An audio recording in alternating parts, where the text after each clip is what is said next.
Hey, how are you? So we have the election results, and Vice President Kamala Harris has conceded the election to Mr. Trump. So a new era has begun. But I think it's still worthwhile to talk about what this election really means, because my experience at the Trump rally was that the voters were working class people who are casually looked down upon, and there were many prejudices as well. It started with Elon Musk's tweet this morning responding to the voting patterns of states regarding their education level.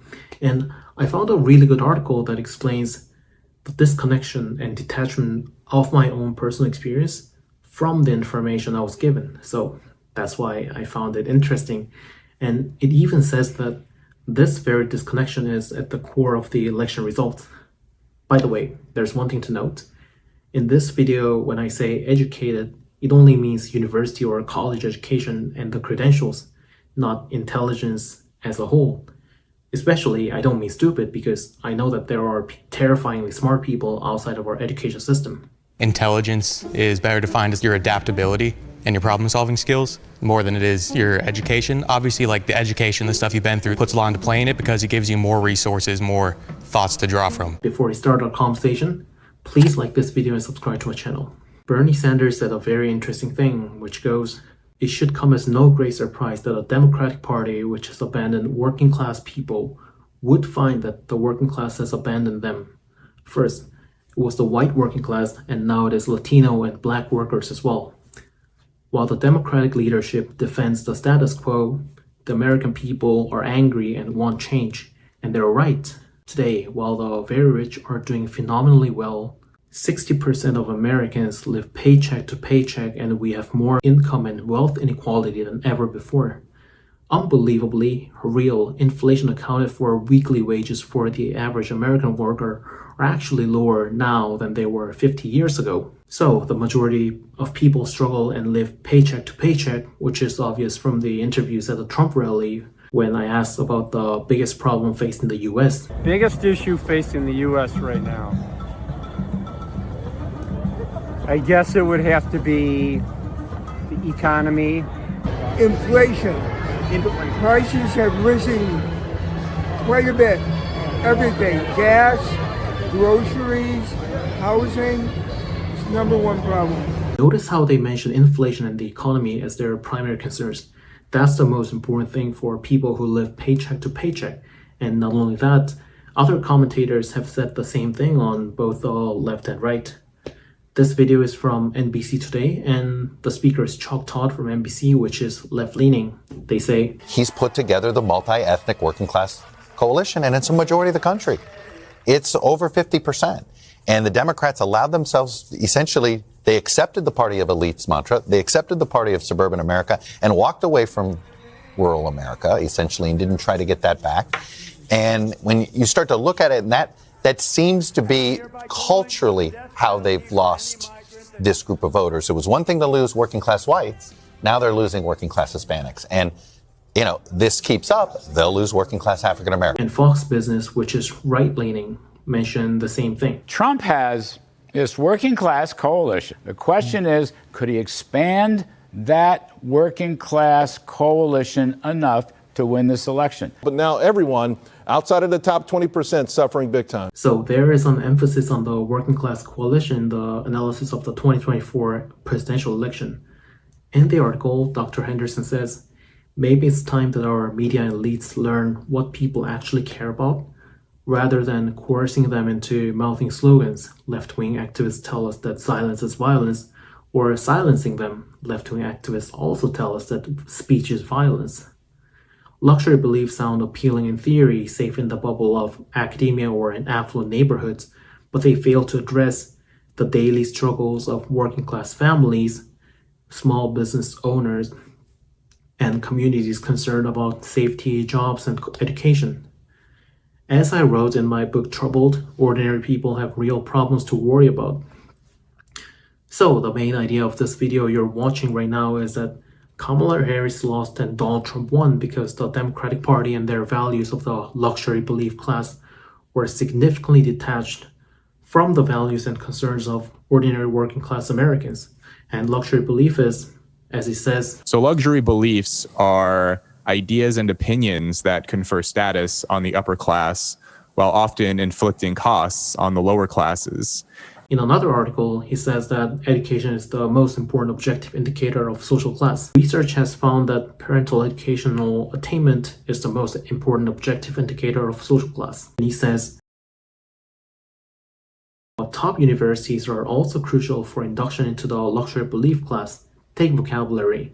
Your typical working class American could not tell you what heteronormative or cisgender means, but if you visit an elite university, you'll find plenty of affluent people who will eagerly explain them to you. When someone uses the phrase cultural appropriation, what they're really saying is, I was educated at a top college. Only the affluent can afford to learn strange vocabulary because ordinary people have real problems to worry about. Another segment goes, white privilege is the luxury belief that took me the longest to understand because I grew up around a lot of poor white people. Affluent white college graduates seem to be the most enthusiastic about the idea of white privilege, yet they are the least likely to incur any cost for promoting the belief. Rather, they raise their social standing by talking about their privilege. When policies are implemented to combat white privilege, you won't be Yale graduates who are harmed. Poor white people will bear the brunt.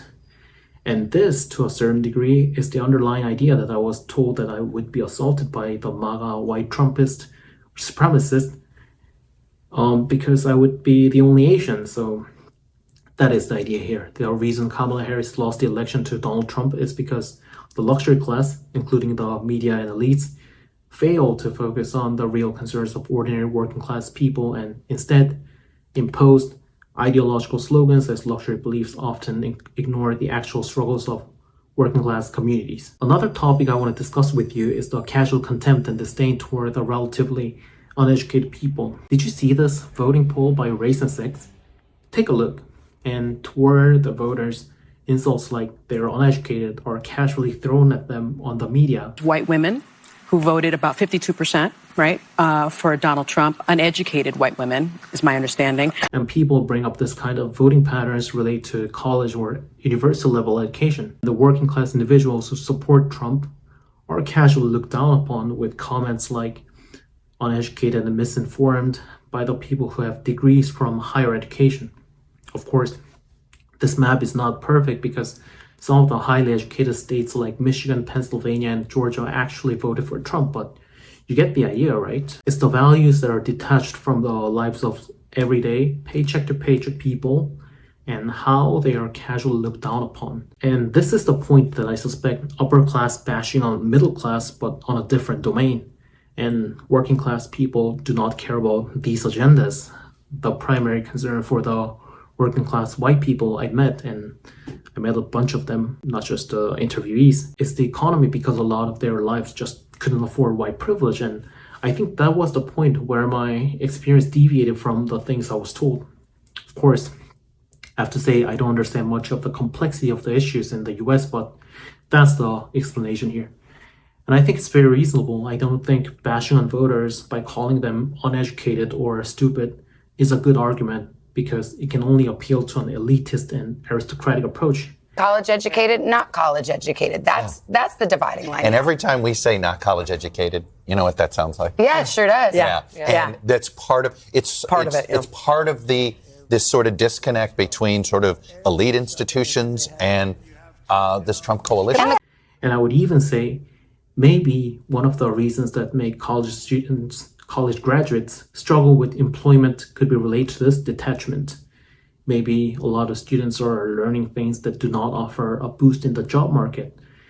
And I think this could be a good point to make from the Republican side. Like, does that actually get you a job? Which is often considered vulgar, money-seeking, and uneducated.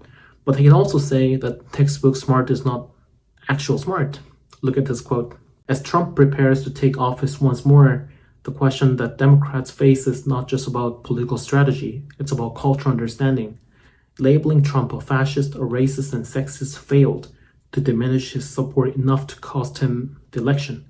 His critics exhausted every label in the book. It didn't work. And I think this is why even CNN says the same thing.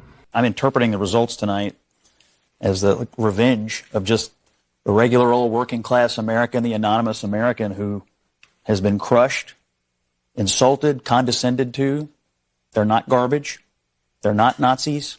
They're just regular people who get up and go to work every day and are trying to make a better life for their kids, and they feel like they have been told to just shut up. And we were just ignoring the fundamentals. Inflation, people feeling like that they were barely able to tread water at best. That was the fundamentals of the election. I think from what I've seen and read, there are concepts floating around and deviating from the needs of the majority of everyday Americans, and I suspect they were overemphasized in the Kamala Harris campaign.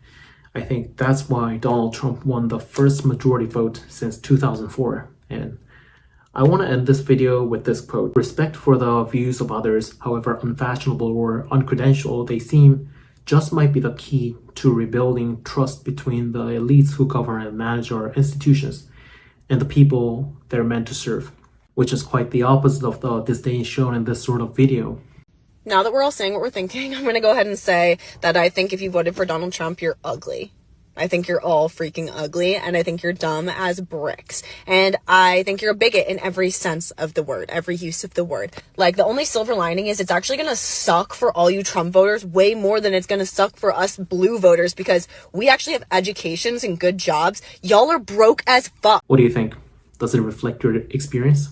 If you have any experiences to share, please leave them in the comment section. And you can also correct me anytime, but don't forget to subscribe to my channel. See you next time. Bye bye.